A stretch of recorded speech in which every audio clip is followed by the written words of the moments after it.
Madame, monsieur, bonsoir, c'est l'heure de votre rendez-vous quotidien avec l'actualité sur ATV. Au sommaire ce soir, la frégate Amiral Renard dans la baie de Fort-de-France. Ce bijou de technologie est conçu pour répondre aux enjeux des conflits modernes, mais c'est aussi un clin d'œil à la longue tradition de la Marine nationale de par son nom, celui d'un célèbre officier breton de la Première Guerre mondiale. Dans ce journal aussi, le pont gourmand entre la Martinique et la Belgique. Une vingtaine de Belges sont actuellement sur l'île au lycée Nord-Caraïbes dans le cadre d'un échange Erasmus, l'occasion d'enrichir nos cultures culinaires respectives. Et puis les bénévoles en action afin de préserver la ponte des tortues marines. Ce phénomène naturel précieux a débuté le mois dernier. 3 espèces protégées profitent de nos plages pour perpétuer leur lignée. Et on débute donc avec la visite de la frégate de défense et d'intervention, l'Amiral Renard. Ce bâtiment, qui ne passe pas inaperçu dans la baie de Fort-de-France, doit répondre aux défis des conflits modernes. À bord, l'on retrouve des technologies de pointe. Visite guidée avec Dorian Cayuela. À quelques encablures de la tour Lumina, un géant des mers a jeté l'ancre. La frégate Amiral Renard fait escale sur le territoire pour une série d'essais destinés à éprouver ses équipements dans des conditions variées. Mis en service en octobre 2024, le navire teste notamment ses capacités en eau chaude, un passage clé pour valider ses performances opérationnelles. La Marine nationale en a commandé 5 et la Marine grecque en a commandé 4 autres. Voilà, donc le chantier pour l'instant a prévu de construire 9 frégates identiques, FDI, et l'Amiral Renard est la première de série. Alors, première de série, ça veut dire qu'il faut tout tester de manière encore plus approfondie que pour les autres, puisque une fois que la frégate est bien née, on peut reproduire le même modèle et le chantier va de plus en plus vite et de plus en plus performant au fur et à mesure qu'il construit les frégates successives. Dans un contexte international marqué par la montée des tensions et la nécessité de protéger ses intérêts en mer, la France peut se réjouir de compter sur des frégates de nouvelle génération. L'Amiral Renard, c'est la première des FDI. Les FDI, c'est les frégates de défense et d'intervention, c'est-à-dire les nouveaux bâtiments de premier rang qui sont destinés à renforcer la Marine nationale. Alors, un bâtiment de premier rang, c'est une frégate, c'est-à-dire un bâtiment de combat, qui a des capacités de premier ordre, c'est-à-dire les plus développées possibles, en lutte anti-aérienne, en lutte anti-navire et en lutte anti-sous-marine. Alors une frégate, ça sert à quoi? Ça sert à protéger un bâtiment précieux, comme par exemple un porte-avions ou un pétrolier ravitailleur, ou un porte-hélicoptère par exemple, en zone de combat, en zone de crise, en zone de guerre. Long de 122 mètres, ce navire impressionne par ses capacités. Véritable bijou de technologie, il est équipé d'un système de surveillance anti-drone capable d'intervenir à tout moment et combine puissance de frappe et haute technicité pour répondre à toutes les missions. Typiquement, voilà, il y a un bateau, est-ce qu'il représente une menace pour moi? Donc là tout de suite je regarde, ça a l'air de quoi? Ça a tout simplement l'air d'un plaisancier qui est au mouillage, aucun risque. Pas de problème. Si tout d'un coup je vois quelqu'un qui se dresse avec une arme, une mitrailleuse ou n'importe quoi, eh bien je peux l'avertir avec cet équipement-là. C'est une sorte de haut-parleur et de stroboscope, c'est-à-dire ça fait de la lumière et du son, pour dire attention, vous vous approchez, vous avez l'air d'être hostile, ne faites pas n'importe quoi. Si effectivement c'est un ennemi, eh bien on va pouvoir l'engager avec les canons. Le navire fait escale dans la capitale pour se ravitailler en vivres avant de reprendre la mer en direction de Saint-Domingue pour poursuivre sa batterie de tests. À la une aussi de l'actualité, une vingtaine de jeunes cuisiniers venus de Belgique découvrent nos saveurs culinaires depuis une semaine. L'occasion de partager pratiques et connaissances avec les élèves du lycée Nord-Caraïbes. Un échange réalisé dans le cadre d'une mobilité Erasmus. Au menu, chocolat belge et cuisine antillaise. On retrouve Louis Sabas et Maël Beauchin en cuisine. Maciek achève la cuisson d'un dombré crevette, plat traditionnel en Martinique, mais une découverte pour cet étudiant cuisinier belge. C'est un plat à base de gambas avec les épices de Martinique. C'est la première fois que je fais ce plat-là. Mais nous, c'est généralement plus de la viande que du poisson. Mais ça nous arrive aussi à cuisiner du poisson. Ils sont une vingtaine à venir de l'Institut Émile Grison, non loin de Bruxelles, en Belgique. Des élèves cuisiniers, mais aussi chocolatiers présents pour un échange culinaire et pédagogique qui fait écho au départ l'an dernier d'élèves martiniquais pour le plat pays. Ici, moins de viande en sauce pour plus de produits de la mer et encore plus d'épices. Nous, c'est totalement différent. C'est des épices beaucoup plus prononcées. Vous avez des piments, ils sentent le piment, mais ils ne sont pas du tout piquants. Donc comme vous avez des piments forts aussi, les épices qu'on découvre Comme mon collègue a expliqué, le poisson, non, c'est une autre culture qui est très intéressant à comprendre, surtout pour notre métier en cuisine. Du partage de savoir-faire et d'expérience qui bénéficie aussi aux élèves martiniquais. Cela profite de l'expertise de maîtres chocolatiers belges. Ce qu'on a fait aujourd'hui, c'est quelque chose qu'on n'a jamais fait au sein du lycée. Donc, pour moi, c'est quelque chose de très intéressant et c'est une expérience à vivre.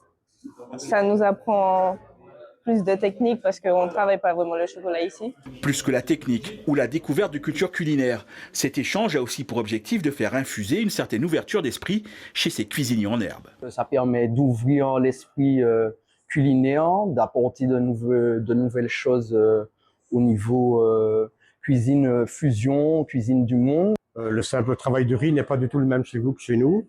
Le travail du poisson est tout à fait différent aussi. Et je pense que ça ouvre l'esprit des élèves et le mien aussi d'ailleurs. La rencontre est le fruit d'un programme d'échange Erasmus débuté l'an dernier entre le lycée Nord-Caraïbes et l'Institut Émile Grison.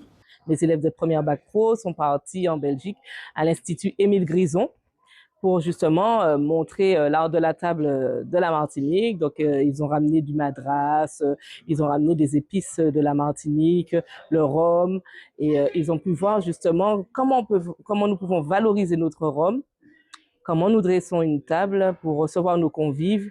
Et ils ont parlé créole pour eux aussi, donc il y a eu l'échange de notre langue et ils ont trouvé que c'était très bénéfique et ils ont vraiment apprécié ce projet l'année dernière. L'an prochain, 2 nouvelles fournées d'élèves voyageront entre la Martinique et la Belgique, cette fois de la filière boulangerie et pâtisserie. Quelle place pour le père dans notre société? Une question qui occupe l'espace public depuis plusieurs années. Eh bien, chercheurs, professionnels et citoyens sont invités à débattre de ces enjeux familiaux et sociaux. Une conférence est organisée demain et dimanche à Sainte-Luce par l'association lacanienne internationale. Les précisions de Nicole Roth face à la caméra de Jean-Marc Carteron. Par où ça passe le père? C'est une véritable question, je crois, aujourd'hui contemporaine, qui est importante à entendre, à opérer, parce qu'il y a le père de la réalité en chair et en os, et puis il y a le père psychique. On a chacun de nous une façon de percevoir le papa, la maman, le père et la mère, et c'est cela qu'on questionne. Alors le but, c'est de faire connaître un peu, en tout cas ce qui me concerne, Jacques Lacan et son travail que je trouve extrêmement riche, qui nous permet de dépasser notre souffrance et de créer du sens dans ce qui nous arrive. J'aborde la place de la femme noire qui est venue esclavagisée de l'Afrique au Brésil, esclavagisée par les Portugais, et comment il y a eu une transmission de leur langue maternelle, les langues africaines, aux fils de maîtres portugais. Nous avons une marque africaine dans nos langues qui est due à la présence de la femme noire. Et tout cela s'est transmis pendant des générations. Je porte un intérêt au Burundi, au Congo et au Rwanda. Et donc là, la clinique peut-être du père, m'amène à travailler avec des populations en grande souffrance parce que c'est toujours la guerre, parce qu'il y a eu un génocide il y a un peu plus de 30 ans. Nos travaux sur la famille, sur le père, sur comment le père représente la loi symbolique ou a du mal à la représenter, c'est parfaitement d'actualité pour nos journées en Martinique. Vous les avez peut-être vus ou entendus ce matin dans les rues de Fort-de-France. Les associations de défense de droits des personnes en situation de handicap étaient mobilisées à 48 heures des élections municipales. Dans leur viseur, l'absence de politique concrète en faveur de l'accessibilité pour tous. On en parle avec le président de l'association martiniquaise des parents d'enfants aveugles et malvoyants.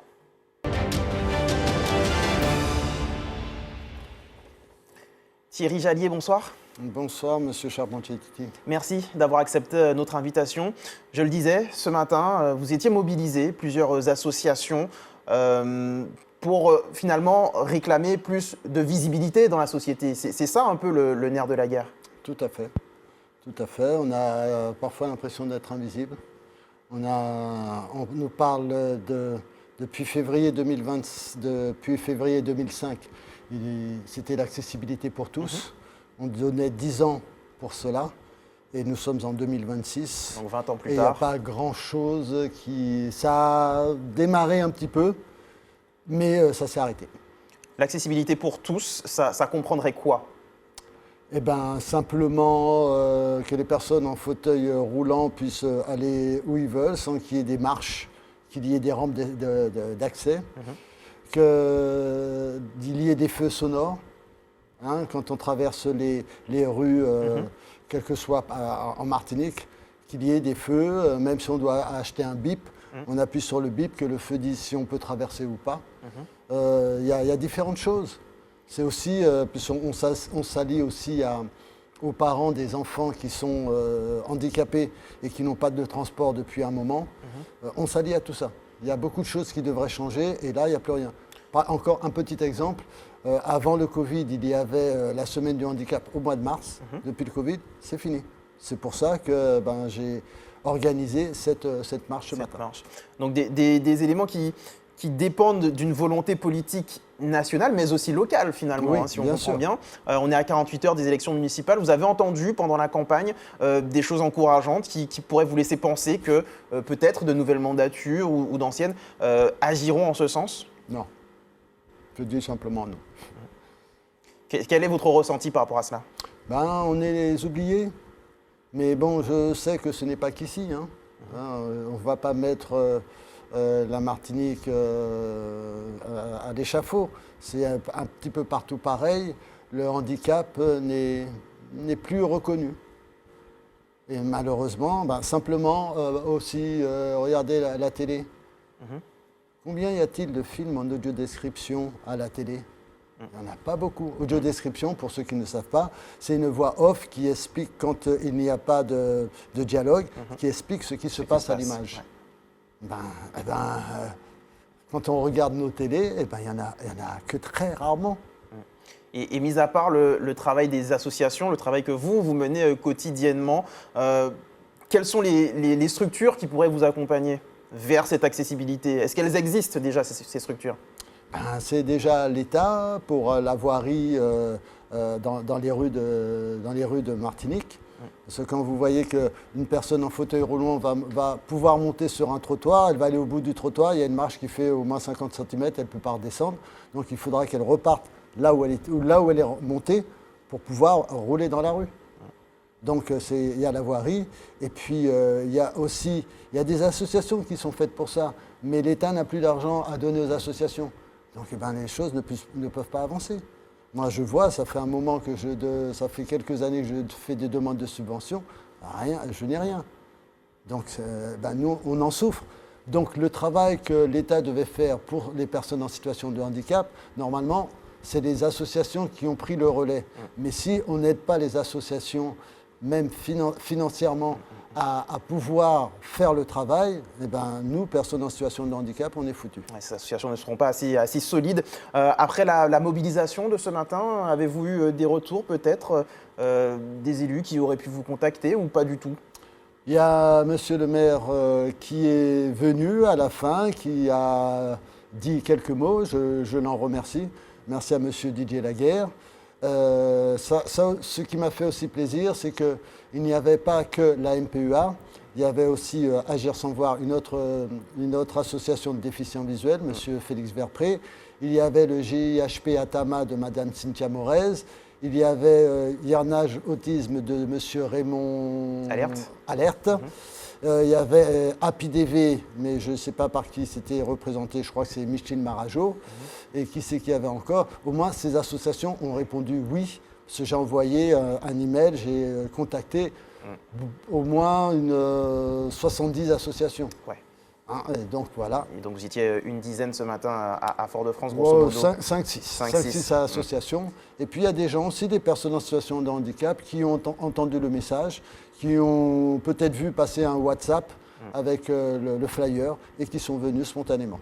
Je dis merci à toutes ces personnes. Eh bien, en espérant que la mobilisation de ce matin et puis peut-être votre présence aussi sur ce plateau pourront faire bouger quelques lignes dans les semaines qui viennent. Merci beaucoup Thierry Jallier d'avoir accepté notre invitation. Juste un dernier mot, je vous remercie de m'avoir invité ce soir, mais ça aurait été mieux hier soir. Parce qu'au moins, j'aurais pu faire venir plus de monde. On fera mieux la prochaine fois. Voilà. Merci en tout cas d'avoir répondu à notre appel ce soir. On poursuit avec la découverte d'une jeune femme qui rêve de faire briller son île. Bérardine Mardet représentera nos couleurs au concours Miss Élégance Nationale. Jean-Marc Carteron est allé à sa rencontre.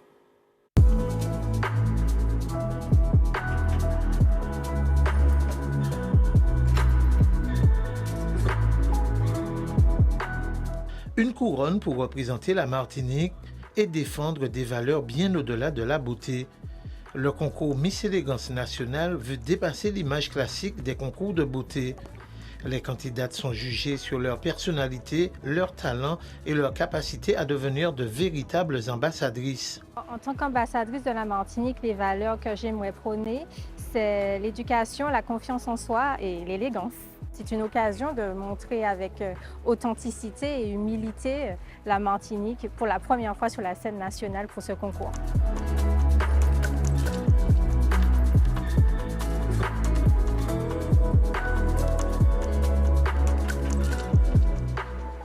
Une particularité cette année, le comité a fait le choix de désigner directement la représentante martiniquaise sans organiser d'élections locales. Étonnement, surprise, mais aussi enchantement, puisque je ne m'attendais pas à cette proposition. Et ils me suivaient depuis quelques temps, depuis que j'ai participé à d'autres concours de beauté. Donc ils m'ont fait cette proposition, donc je me suis donné le devoir d'accepter.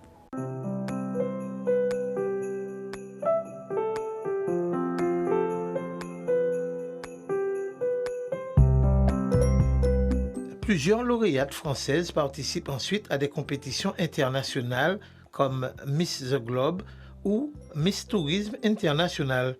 Pour le comité, le choix de la représentante martiniquaise s'est imposé naturellement. On a choisi Bérardine parce qu'elle avait été repérée après l'élection de Miss Martinique.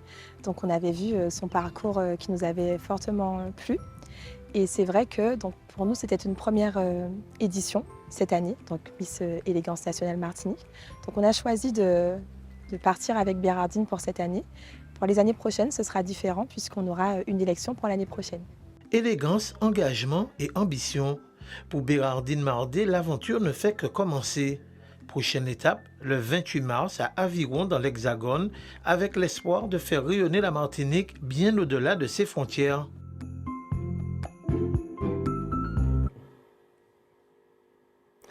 C'est un phénomène naturel très précieux qu'il faut préserver à tout prix. La saison de ponte des tortues marines est lancée. 3 espèces menacées viennent sur les plages martiniquaises pour déposer leurs œufs jusqu'au mois de novembre. Et pour les protéger, des dizaines de bénévoles se mobilisent. Dorian Cayuela les a suivis.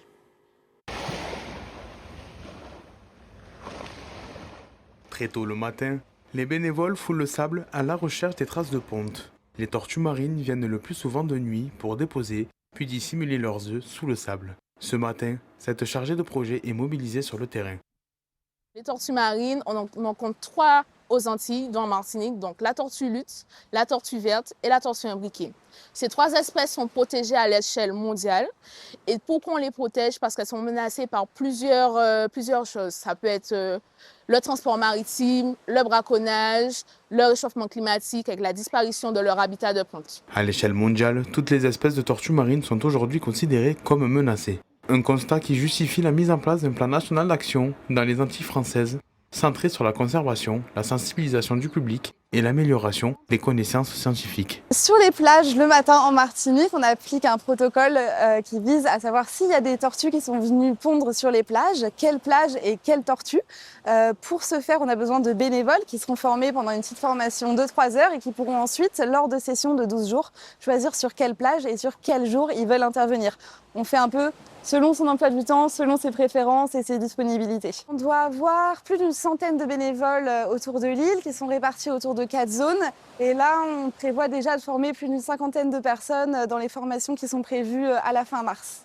Les bénévoles saisissent immédiatement les données récoltées grâce à un formulaire rempli à l'issue de chaque session de recherche. En 2026, la Sommer coordonne le suivi de 72 plages sur le territoire en partenariat avec Roots of the Sea et Green Grace Turtle. Une action de connaissance qui est financée cette année par l'ADL Martinique. Quand on a une trace, on la mesure, On identifie de quelle espèce il s'agit avec ce qu'on a appris en formation et les petits rappels. On prend le point GPS, on envoie et on a contribué au suivi de traces de tortues marines en Martinique. En 2026, la SOMER coordonne donc le suivi de 72 plages en Martinique. Une mobilisation rendue possible grâce à ses partenaires et au soutien financier. L'association recrute actuellement de nouveaux bénévoles directement sur son site internet.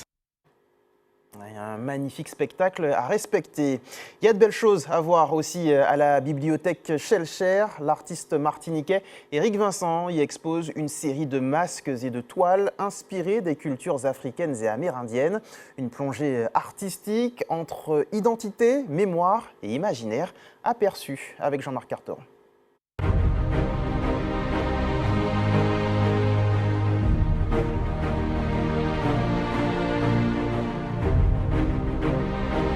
À la bibliothèque Schellcher, l'artiste martiniquais Éric Vincent expose une série de masques et de toiles inspirées des cultures africaines et amérindiennes.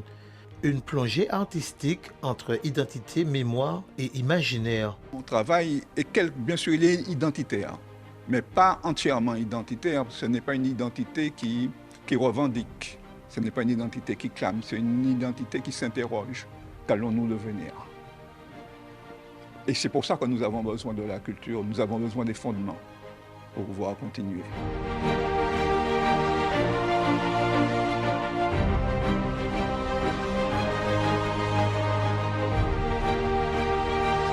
Éric Vincent présente plusieurs séries d'œuvres où le masque devient une figure centrale. Une manière pour l'artiste d'interroger les identités caribéennes et leurs multiples influences. Dans plusieurs œuvres, l'artiste mêle références africaines, symboles amérindiens et matériaux contemporains.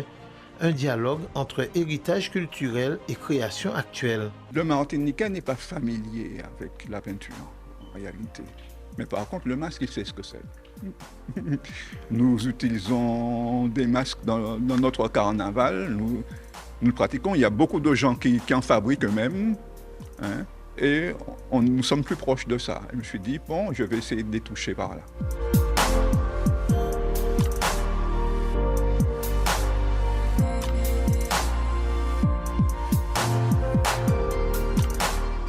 Dans la série Interférences, les formes géométriques et les silhouettes stylisées créent un univers graphique très personnel. Une écriture visuelle qui invite à lire les œuvres comme un langage symbolique. C'est assez étonnant. En métropole, on n'a pas l'habitude de voir sur carton comme ça des choses qui sont représentées en visage. Une figure moitié fermée, moitié ouverte. Et des choses que je ne suis pas censée comprendre. Et juste censée regarder. Entre héritage africain, mémoire amérindienne et création contemporaine, l'exposition d'Éric Vincent invite le public à explorer les multiples visages de l'identité caribéenne. Un dialogue artistique à découvrir jusqu'au 26 mars à la bibliothèque Schellcher.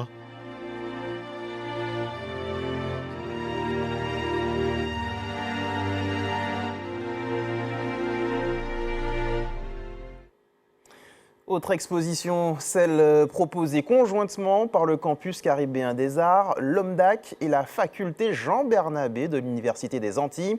Fondas Kawesol, c'est son nom, s'intéresse aux questions d'identité, d'environnement ainsi qu'à la poésie créole. Quelques réactions face à la caméra de Louise Sabas. Oui, je pense que c'est intéressant parce que ça nous permet d'avoir une vision externe, un peu plus artistique. Et finalement, je pense que ça ouvre un peu notre culture. On peut passer, observer, se poser des questions sur pourquoi, comment, qu'est-ce que ça fait là. Et je pense que c'est intéressant pour nous élèves. Très intéressant, vraiment, il y a des œuvres très belles.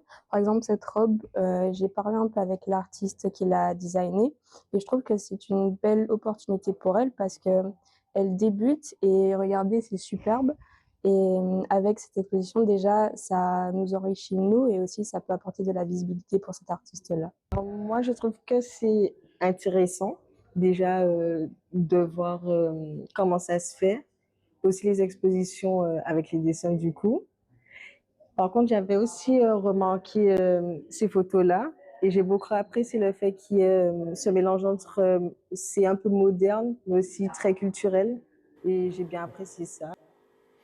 En sport, nos athlètes seront sur le pont ce week-end, malgré les élections municipales. Au programme, la 17e journée du championnat de R1 en football, la suite des championnats en basket et volley-ball masculin. Et puis nos handballeurs, eux, disputeront les demi-finales de la Coupe de Martinique. Les détails avec Karil Chassol. Nos athlètes qui n'ont pas encore réalisé les minima pour les Carifta Games seront pendant tout le week-end au stade Louis-Achille. Il s'agira de leur dernière opportunité de valider leur ticket pour cette compétition qui se déroulera du 4 au 6 avril prochain à Grenade. Sport collectif en football, la 17e journée du championnat de Régional 1 s'ouvre ce soir 20h par 5 rencontres.